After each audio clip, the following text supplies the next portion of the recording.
Cecilia, The Last Croilar, Book 1 of the Cecilia series. Written by Sandra Rostirolla, narrated by Amy Putt. In the absence of good, there can be no evil, for there can be nothing at all. St. Augustine, 340 to 430 AD. Chapter 1. The sun, fog, and canopy were at it again, quarrelling as to who was to blame for the forest's chilly morning air. The sun accused the canopy of not letting him in to do his job, to which the canopy bristled that his leaves had plentiful gaps for the sun's rays, arguing that the lazy fog was at fault for lingering far too long. Never one to move faster than a sleepy sloth, the fog let out an airy yawn and replied that if the golden ball of fire tried a little harder and warmed the air a little quicker, his mist would be able to float away. And if the Green Emperor weren't so prideful of his canopy, he wouldn't be trapped in the first place. The same argument repeated every morning, as if happening for the first time.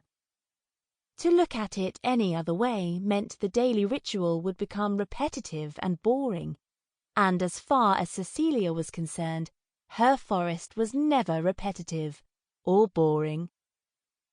She lay on a cushion of grass, her legs crossed at the ankle, her head resting on a pillow created by her palms, imagining the light-hearted squabble taking place high above. Movement to her left caught her eye. A white-tailed deer foraging on fiddleheads. She sat up. Two sets of curious brown eyes stared at each other, both unblinking. The deer's stealthy ears scanned back and forth. Convinced all was safe, it went back to its meal.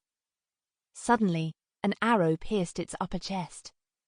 With a guttural cry, the deer jerked onto its hind legs, the whites of its eyes exposing its terror. Cecilia's breath faltered. The animal's look was more than terror. It was betrayal. She had known the arrow would come for the beast, and had said nothing. While high on its hind legs, a second arrow pierced its heart.